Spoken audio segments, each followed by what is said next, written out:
저희는 앞으로 2, 3주에 걸쳐서 27장을 나누게 될 것입니다. 27장에는 4명의 주인공이 등장합니다. 이삭, 리브가, 야곱, 에서 4명이 등장하는데요. 27장 말씀을 전체적으로 공부하고 지금 묵상하면서 첫 번째 깨닫게 된 것이 있습니다. 이 4명의 식구, 많지도 않은 식구인데 27장에 보시면 함께 모여있는 모습이 한 번도 없다라는 거예요. 물론 그 모습만 기록해서 그렇게 되겠지만 이 모습 자체가 이 가정 가운데 분위기다라는 것을 제가 알게 됐습니다. 아버지는 늘 큰아들 에서하고 있고 엄마는 작은 아들 야곱하고 있고 늘 그렇게 모여서 끼리끼리 모여있는 그런 가정이다라는 거예요. 여러분, 잘 되는 가정의 가장 큰 특징이 뭔지 아세요? 일만 있으면 건수 잡아서 모인다라는 거예요. TV 프로그램 재밌는 거 있어도 야 같이 보자 하고 모여서 TV 보고 같이 뭐 하고, 그 전에 제가 드라마를 한번 본 기억이 나는데 이순재 선생님께서 이렇게 할아버지로 나오시는 드라마였어요.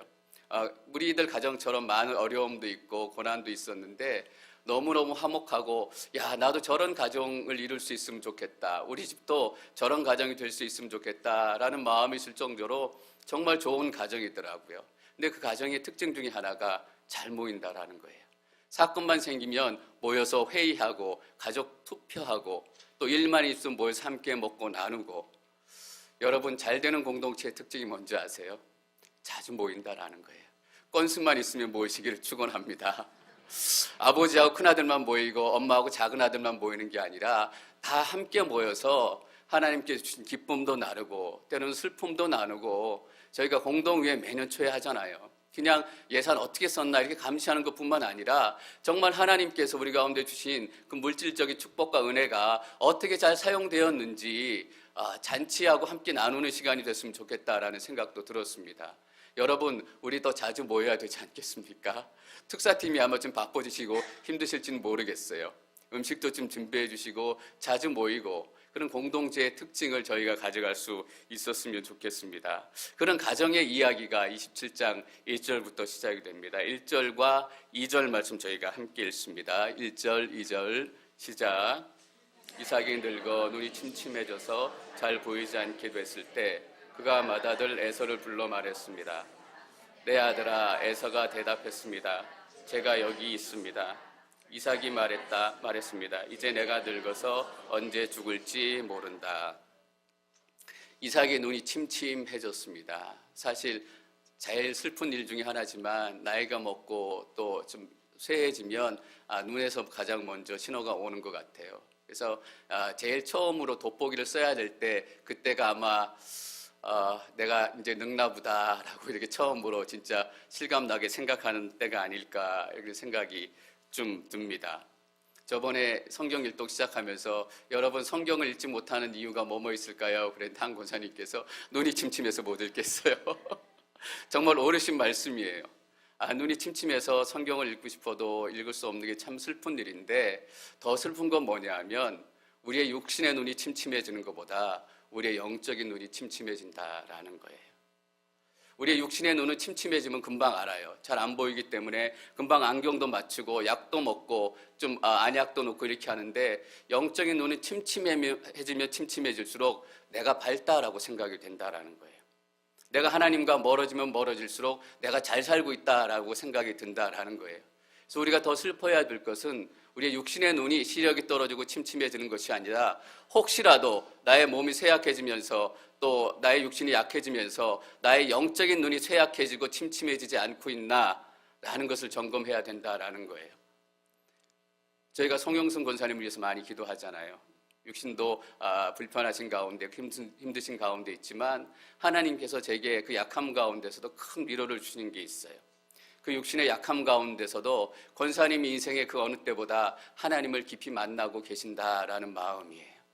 저는 그 마음이 얼마나 위로가 되고 격려가 되는지 모르겠어요. 늘 약하신 모습을 보면 속상하기도 하고 제가 한번 딱 기도해드리면 벌떡 일어나시면 좋겠다라는 마음도 들지만, 그것보다 더 기쁜 건 권사님이 하루에 4시간, 5시간 기도하시면서 그 기도 가운데서 천국의 아름다운 모습들을 이 땅에서 벌써 경험하고 계신다라는 제 믿음이 제 기도 가운데 있어요. 저는 권사님께서 그렇게 실제로 느끼시기 때문에 하나님께서 기도할 때 제 마음을 제게 그런 걸 주셨다라고 생각을 해요. 여러분, 영적인 눈은 늘 밝아야 됩니다. 우리의 육체의 눈은 쇠하면 어두워질 수 있어요. 그러나 영적으로 잘 사는 사람들의 대표적인 특징은 육신이 쇠하면 쇠할수록 영적인 눈은 밝아진다라는 거예요. 그런데 이삭은 그렇지 않았어요. 육신의 눈이 어두워지면서 영적인 눈도 어두워지고 있다라고 하는 거예요. 그러니까 2절에 이렇게 얘기해요. 이제 내가 늙어서 언제 죽을지 모른다 라고 유언의 말씀을 남기려고 하는데 이 얘기하고 20, 30년을 더 사는 거예요. 영적으로 눈이 어두워지면 어때요? 내가 어떤 자리에서 어떻게 해야 되는 게 하나님의 뜻인지 모른다라는 거예요. 내가 언제 죽어야 하는지. 여러분, 우리는 하나님의 사람으로서 우리의 마지막 때를 늘 준비하고 기다리고 늘 대비해야 돼요. 그러나 우리가 먼저 우리 인생의 결론을 내리면 안 돼요. 여러분, 20, 30년을 이삭이 더 살았다라는 의미는 어떤 의미예요?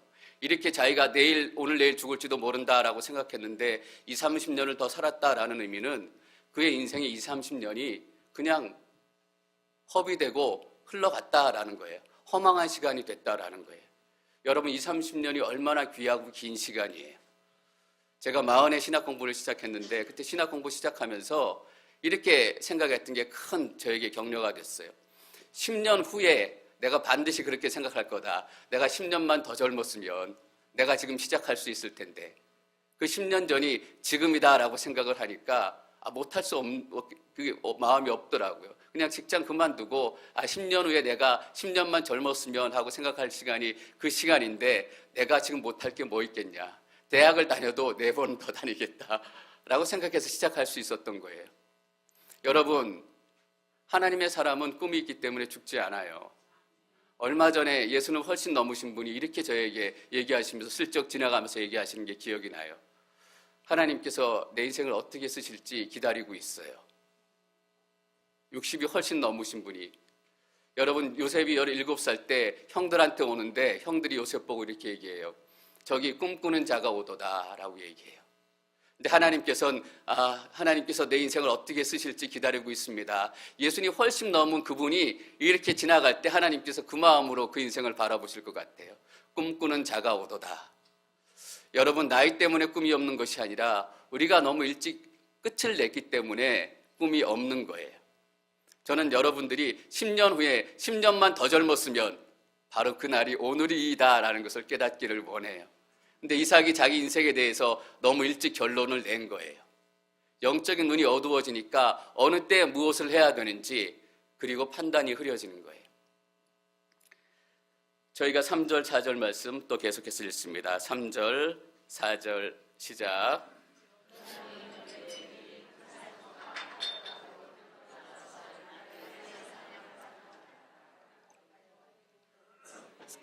내가 좋아하는 맛있는 음식을 만들어 가져오너라. 내가 먹고 죽기 전에 너를 축복하고 싶구나. 영적인 눈이 어두워지면 반드시 잘못 판단하고 사고치게 돼 있어요. 에서를 축복하고 싶은 거예요. 여러분, 유언을 하고 축복하고 유언장을 남길 때 자녀들 다 불러 모으잖아요. 달랑 2명밖에 안 되는 자녀인데 에서만 싹 불러요. 왜냐하면 에서를 축복하고 싶은 마음, 나눠주고 싶지 않은 마음이 있어요. 왜 더 감추고 싶었냐 하면 이삭의 마음속에 분명히 그런 마음이 있어요. 하나님께서 2 아들을 태중에 가졌을 때 분명히 이렇게 얘기하셨어요. 큰 자가 작은 자를 섬길 것이다. 큰 아들이 작은 아들을 섬길 것이다. 근데 본인이 그 말을 듣고 싶지 않은 거예요. 겉으로 보니까 에서가 더 멀쩡하잖아요. 힘도 세고 파워도 있고 또 활발하기도 하고 리더십도 있고. 여러분, 지난주 저희가 성경 일독하면서 안 하신 분들에게 죄송한데 세상 가인 계열, 세상의 통치 원리, 세상 나라의 원리가 뭐라고 말씀드렸는지 기억나세요? 힘이고 파워고 폭력이잖아요. 그런데 하나님의 약속의 사람 이삭이 하나님의 말씀에 따라서 영적인 후사를 결정하는 것이 아니라 세상 나라가 세워지는 똑같은 판단에 의해서 하나님의 나라를 세워가기로 생각을 한 거예요. 영적인 눈이 어두워지니까 세상하고 똑같은 기준으로 살아가기 시작했어요. 3절에 에서를 부르는데 이삭이 이렇게 얘기해요. 그러니 너는 내 무기인 화살통과 활을 갖고. 여러분, 무기라는 말이 마음에 들어오지 않으세요? 에서의 무기는 뭐예요? 화살통과 활이에요. 그 인생의 무기는 화살통과 활이에요. 힘과 폭력이에요. 전 여러분들에게 묻고 싶어요. 여러분 인생의 무기는 무엇입니까? 나의 무기는 무엇인가? 라는 책이 있더라고요. 여러분들이 한두 가지 다 무기는 가져야 됩니다 라고 얘기하면서 그 책에서 내린 결론이 성공하는 사람들의 생각을 가지는 게 무기다라는 거예요. 여러분 그것이 세상의 무기가 될지는 모르겠어요. 그러나 우리들을 믿음의 사람들의 무기는 뭐예요? 하나님의 말씀이에요. 예수님께서 광야에서 40일 동안 금식하시고 시험을 받으셨어요. 그때 예수님께서 어떻게 대적하셨어요? 내가 세상에 성공한 사람들의 가치관과 긍정적인 생각으로 그 마귀들을 물리친 것이 아니라 하나님의 말씀으로 그 마귀들을 물리쳤다라는 거예요. 그 어떤 것도 하나님의 말씀을 대신할 수 없다라는 것을 우리가 잊지 말아야 할 것입니다. 여러분 말씀이 우리에게 무기가 되시기를 축원합니다. 하나님의 말씀만이 우리에게 유일한 무기가 될 것입니다. 6절 말씀, 7절 말씀 저희 계속 읽습니다. 6절과 7절 시작. 리브가가 자기 아들 야곱에게 말했습니다. 내 형 에서가 하는 말을 내가 들었는데 하다가 마시는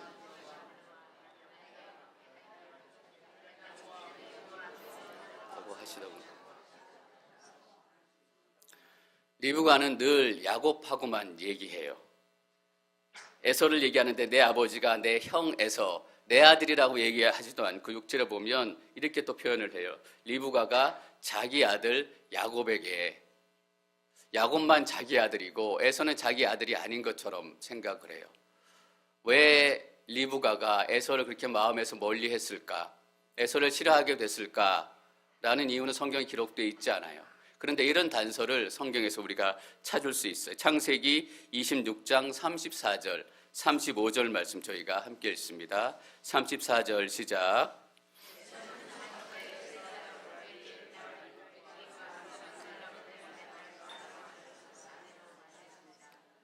이 두 여자는 이삭과 리브가에게 근심거리였습니다. 며느리가 둘이 들어왔는데 이삭과 리브가에게 근심이 됐어요. 예나 지금이나 자고로 며느리가 잘 들어와야 돼요. 며느리가 잘못 들어오면 집안이 시끄러워지고 근심스러워져요. 근데 이삭과 리브가가 이 며느리 때문에 근심한 게 살림을 잘 못하고 밥을 태워서 근심한 게 아니라 가나안 땅의 여자였다라는 거예요. 여러분 리브가는 아브라함이 이삭의 아내를 얻기 위해서 어떤 노력을 다 했는지 직접 알고 있었던 사람이에요. 그 노력의 결과가 바로 자신 리브가예요. 가나안 땅과 딸과 결혼시키지 않기 위해서 하나님께 허락하신 이 믿음의 가문의 정통성과 순결함을 지켜가기 위해서 가나안 땅 여자 중에서 이삭의 배필을 찾지 않고 저 멀리 천리길을 이삭의 아내를 찾으러 종을 보내고 그 히스토리를 다 들었던 사람이에요. 그래서 가나안 땅에서 여자를 구하고 아내를 구하지 않는 것이 하나님의 약속을 이루어 가는데 얼마나 중요한 일인지 잘 알고 있었어요. 그래서 리브가는 더 근심스럽고 걱정스러웠을 거예요. 여러분 그냥 한번 이렇게만 했을까요? 에서는 그렇게 산 사람이에요. 하나님의 말씀에 따라서 살지 않고 자기의 무기를 가지고 자기의 힘대로 살아가고 하나님의 말씀, 하나님의 약속은 사실 별로 안중에 없었던 사람이에요. 그런데 이삭은 그런 에서를 좋아했다라는 거예요. 얼마나 영적인 눈이 어두워졌을까. 저는 이 4명의 가정 가운데 한 사람만 하나님 앞에 제대로 기도하는 사람이 있었다면 이 가족이 이렇게 깨어지고 흩어지지는 않았을 거다라고 믿어요. 기도하는 사람, 하나님 앞에 정말 하나님의 뜻을 묻고 구하는 사람이 없었기 때문에 이 사건의 결말이 어때요? 리브가가 이삭을 형 에서의 분노를 피해서 저 멀리 삼촌 집으로 보내면서 며칠만, 당분간만 형 에서의 화가 누그러질 때까지 떠나 있어라 라고 며칠의 기한을 두고 떠나보냈어요. 그런데 그 며칠이 얼마가 돼요? 20년이 넘어요. 그 마지막 이별을 뒤로하고 리브가는 다시 살아서는 야곱의 얼굴을 보지 못하게 되는 거예요. 이 잘못이 영적인 아버지로부터 시작이 됐다라는 거예요. 영적인 아버지가 잘못하고 하나님 앞에 서지 않으면 반드시 그 가정은 문제가 생기기 시작해요. 저는 여기에 모든 아버지들을 예수 그리스도의 이름으로 축복합니다. 영적인 권위를 회복하십시오. 아버지가 하나님 앞에 잘 서지 않으면 그 가정은 다 따로따로일 수밖에 없습니다. 리브가가 그런 마음이 있었기 때문에 에서도 싫어했겠지만 남편도 못마땅했을 거예요. 리브가가 또 가지고 있는 특징 중에 하나가 기록이 되어 있는데 이렇게 기록이 되어 있어요. 7절에 보면 사냥을 해다가 맛있는 음식을 만들어 와 나에게 먹게 하여라. 이삭의 말을 그대로 전하는 거예요. 내가 죽기 전에 여호와 앞에서 너를 축복하겠다고 하시더구나. 이삭의 말을 그대로 옮기는데 원래 이삭의 말에 들어가 있지 않는 표현이 있어요. 내가 죽기 전에 너를 축복하겠다라고만 얘기했는데 리브가는 이렇게 옮겨요. 내가 죽기 전에 여호와 앞에서 너를 축복하겠다. 리브가는 이삭이 마지막 축복하는 그 영적인 의미를 잘 알고 있었어요. 그냥 축복하는 것이 아니라 마지막으로 하나님 앞에서 하나님의 이름을 걸고 하나님의 약속을 넣어주는구나라는 영적인 의미를 잘 알고 있었어요. 그만큼 리브가는 영적인 사람이었어요. 영적인 것에 관심이 많았기 때문에 에서가 더 싫었을 거고 이삭의 이 한마디가 하나님 앞에서 어떤 의미인지 잘 알고 있었다라는 거예요. 근데 여러분 아세요? 내가 대단히 영적이다라고 생각하는 사람들이 그런 분들이 사고를 많이 친다라는 거예요. 내가 하나님의 말씀을 듣고 내가 영적이고 하나님께서 나에게 직접 말씀하시고 특별히 혼자 신앙생활 하시는 분들이 이런 분들이 많아요. 아무도 옆에서 지켜주고 가르쳐줄 사람이 없었기 때문에 내가 영적이다. 다른 사람들은 다 저 하수고 핫발이고 내가 그러니까 공동체에 가봐야 교회에 가봐야 다 나보다 수준이 미치고 할 얘기도 없다. 그냥 나 혼자 하나님 말씀 듣는 게 낫다. 이런 분들이 정말 사고를 많이 친다라는 거예요. 리브가가 그런 사람이었어요. 영적인 것에 관심이 많고 내가 영적이고 저 이삭과 에서는 정말 형편없이 사는구나 라고 생각했기 때문에 그 독선적인 영적인 확신이 더 큰 사고를 치는 거예요. 그래서 8절에서 이렇게 얘기해요. 저희가 8절 말씀 함께 읽습니다. 8절 시작.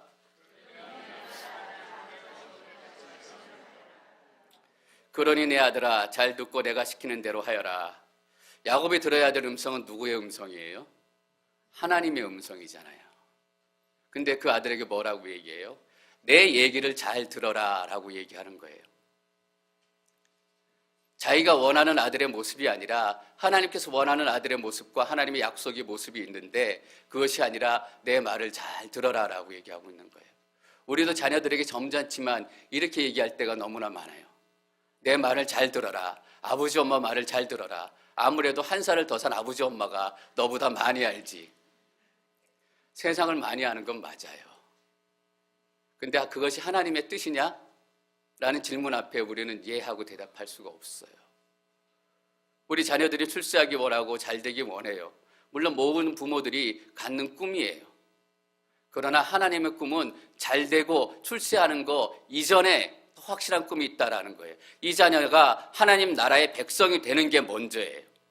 하나님 나라의 백성이 되어서 하나님의 사람으로 살아가는 게 먼저고 하나님의 사람이 되어서 세상에 나가서 성공해서 하나님의 나라를 세상 가운데 전하는 거예요. 근데 우리는 그렇게 얘기하지 않잖아요. 아버지 엄마 말 들어라 라고 얘기해요. 그러면서 먼저 성공해야 된다라고 얘기하잖아요. 리브가가 그렇게 얘기하고 있는 거예요. 나의 말을 듣고 내가 시키는 대로 하여라. 우리의 자녀들 우리가 시키는 대로 해야 돼요? 아니에요. 하나님이 시키는 대로 해야 돼요. 하나님의 말씀대로 해야 되는 거예요. 근데 리브가는 나의 생각이 하나님의 생각이다. 나의 뜻이 하나님의 뜻이다라고 철떡같이 믿고 있었던 거예요. 이런 분들의 특징은 뭔지 아세요? 옆에서 한만 얘기해도 들은 척도 하지 않는다라는 거예요.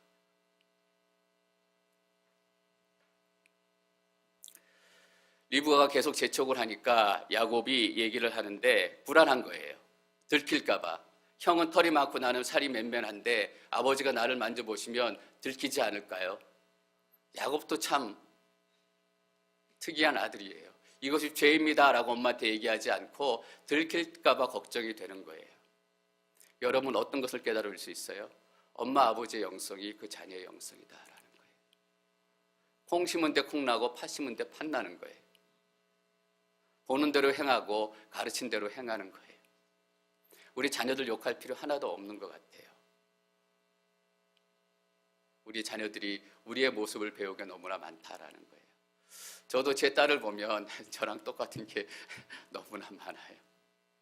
제 아내가 어떻게 그럼 아빠하고 똑같니? 가끔 그렇게 얘기하는데 좋은 거 좀 똑같아졌으면 좋겠어요, 제발. 근데 놀라운 건 하나님의 은혜가 우리 자녀들 삶 가운데 있다라는 거잖아요. 우리는 좋은 것을 보여주지 못하고 늘 틀린 대답을 하고 내 말을 들어야 한다라고 얘기했지만 하나님께서 때로는 그 자녀들의 귀를 막아주세요. 아버지의 말을 듣지 않고 엄마 말에 듣지 않고 하나님의 말씀을 듣기 시작하는 거예요. 그것이 은혜잖아요. 그래서 걱정이 돼서 불안해가지고 엄마한테 들킴을 어떻게 합니까? 그러니까 걱정하지 마라 라고 얘기하면서 이렇게 얘기하는 거예요. 12절과 13절 저희가 계속 읽습니다. 12절, 13절 시작. 만약 아버지가 저를 만져보시면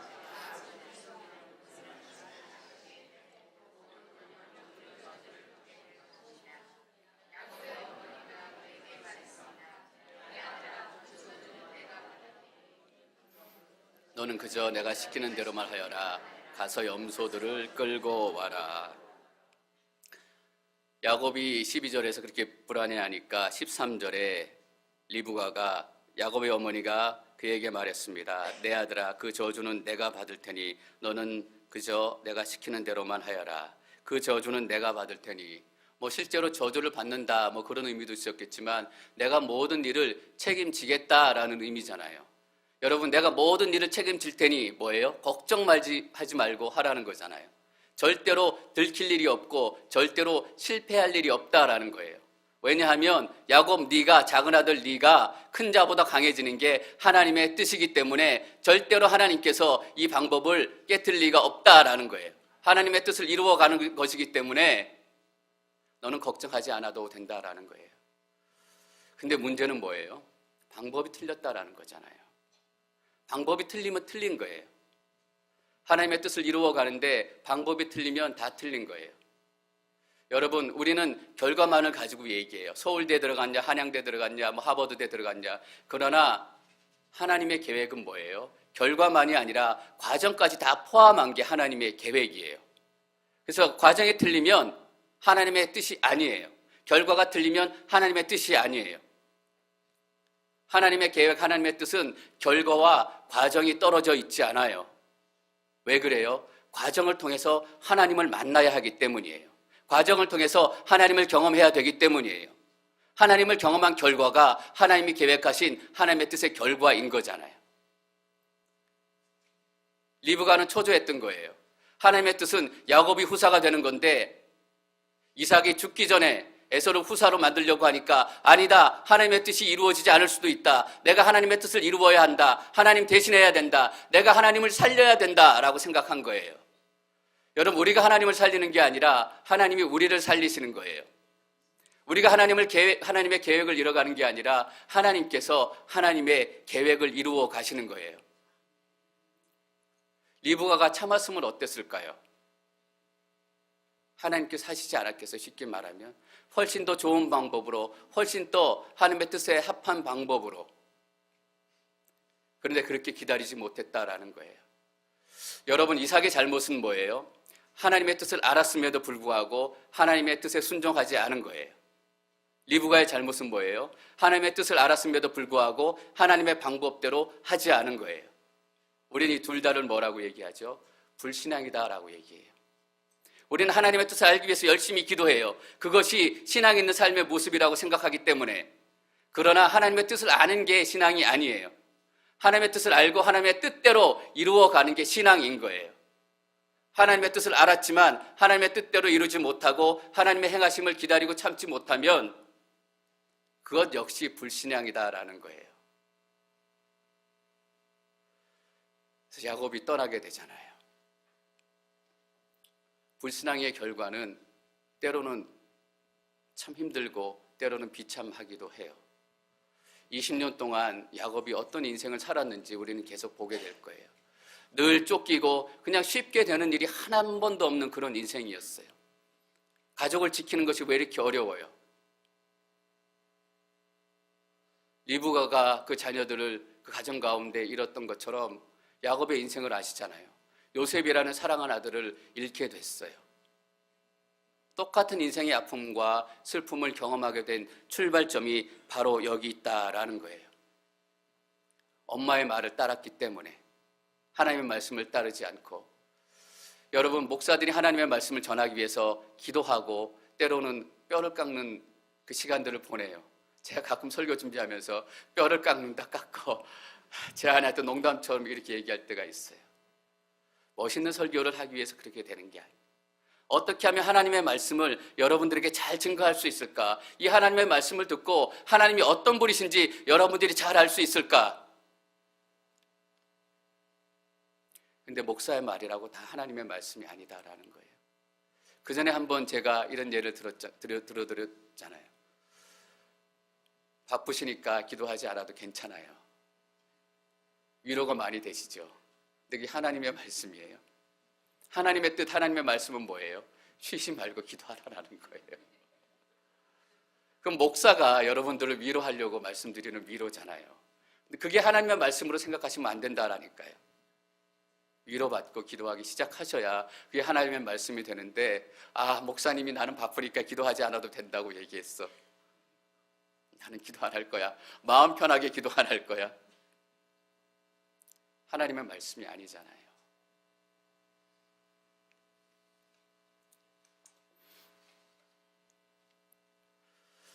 여러분, 이삭은 어떤 사람이었어요? 세상의 입맛에 길들여진 사람이었어요. 이삭이 에서를 사랑했더라, 이삭이 에서를 불렀더라 라는 표현이 나올 때마다 꼭 같이 나오는 게 뭐예요? 고기예요. 육식을 즐기시는 분들을 제가 뭐 하려고 말씀드리는 게 아니에요. 뭐냐 하면 자기 입맛을 쫓아 사는 사람이에요. 자기 입맛을 채워주는 게 만족이 되고 자기 입맛을 채워주는 게 은혜가 되는 사람이에요. 여러분, 우리 입이 즐겁다고 절대 그게 은혜가 아니에요. 우리의 배가 풍만하게 포만하게 채워졌다, 만족한다고 해서 그게 은혜가 아니다라는 거예요. 이삭은 어떤 사람이에요? 예수를 믿었지만, 하나님을 알았지만 입맛도 즐기고 싶은 그런 사람이에요. 교회는 다니고 기도하고 예배드리지만 동시에 세상의 입맛도 쫓아가고 싶은 사람이에요. 세상의 즐거움도 포기하고 싶지 않고 세상에 주는 달콤한 맛도 포기하고 싶지 않고, 그러나 여전히 하나님 안에 머물고 싶고. 우리에게 경고하시는 거잖아요. 동시에 다 머물 수 없다라는 거예요. 리브가는 어떤 사람이에요? 의지가 굳은 사람이에요. 결심하면 해내는 사람이에요. 여러분, 여자 혼자 몸으로 그 천리가 넘는 길을 남편 하나 얼굴도 보지 못한 결혼한다라고 마음을 먹고 결정하고 떠난 여자예요. 얼마나 강단이 있는 여자인지 아시겠어요? 한다면 하는 여자예요. 하나님의 뜻이다라고 내 안에 들어오니까 방법 이런 거 다 상관이 없어요. 이루기만 하면 된다라는 거예요. 여러분, 다시 한번 말씀드립니다. 하나님의 계획은 과정까지 포함하는 것입니다. 이 과정이 빠지면 하나님께서 또 다른 과정을 주신다라는 거예요. 그 과정의 목적은 뭐라고 말씀드렸어요? 하나님을 만나는 거잖아요. 이 과정을 네가 빠지고 싶어 하니까 내가 다른 방법으로 그 과정을 주겠다. 그 과정을 통해서 나를 만나고 나를 경험하고 내가 어떤 하나님인지 경험해라. 평생토록 야곱이 그 과정을 가잖아요. 그래서 하나님을 만나게 돼요. 얼마 전에 책이 한 권 나왔는데 이런 책이 나왔어요. 나의 끝 예수 시작이라는 책이에요. 내가 끝나는 곳에서 예수님이 시작이 된다라는 책이에요. 그 책의 소타이틀 목차에 보니까 소타이틀에 이런 게 있어요. 나의 장고가 0이 될 때 하나님이 시작하신다라는 거예요. 리브가는 어떤 여자예요? 항상 나의 장고가 100이에요. 그러니까 나의 장고가 100인 그 삶은 풍요로워 보이지만, 이삭도 마찬가지예요. 풍요로워 보이지만 은혜가 없다라는 거예요. 나의 장고가 0이 될 때 하나님의 은혜가 시작된다라는 거예요. 이삭, 리브가, 야곱, 에서 네 사람 중에 오늘 두 사람을 저희가 살펴봤어요. 여러분, 이 두 사람만 살펴봤지만 이 가정의 영적인 장고는 사실 제로예요. 한 사람 한 사람 보면 다 차인 듯이 본인들이 행동하지만 전체 이 가정을 보면 잔고가 제로예요. 아무것도 없어요. 그래서 하나님의 은혜가 시작이 되는 거예요. 하나님이 이삭의 가정을 약속의 가정으로 택할 이유가, 계속 이삭의 가정을 통해서 약속을 이루어 가실 이유가 하나도 없다라는 거예요. 근데 놀라운 일은 뭐예요? 하나님께서 그 가정을 통해서, 그 인생들을 통해서 하나님의 일들을 이루어 가신다라는 것이잖아요. 27장에 고통스럽고 어려운 시간을 지나면 28장부터는 야곱이 드디어 쫓겨서 집을 떠나서 도망가는 그런 시간이 나와요. 이삭이 자기 장고가 0이 돼서 도망가기 시작하자마자 어떤 일이 일어나는지 아세요? 돌베개를 누워 자다가 그 인생에 처음으로 눈물로 하나님을 만나게 되는 거예요. 여러분의 인생의 장고, 여러분의 욕심의 장고는 얼마나 채워졌는지 모르겠습니다. 전 여러분들의 장고가 빵이 되시기를 축원합니다. 그래야 하나님의 은혜가 시작이 됩니다. 나의 끝이 예수의 시작입니다. 그리고 또 하나 우리가 배우는 게 뭐예요? 하나님의 방법, 하나님의 길이 제일 빠르다라는 거예요. 리브가는 자기의 방법이 제일 빠르고 확실하다라고 생각했어요. 자기의 방법으로 하니까 뭐예요? 몇십 년을 돌아간 거예요. 하나님께서 하셨으면 며칠 만이 됐을 거예요.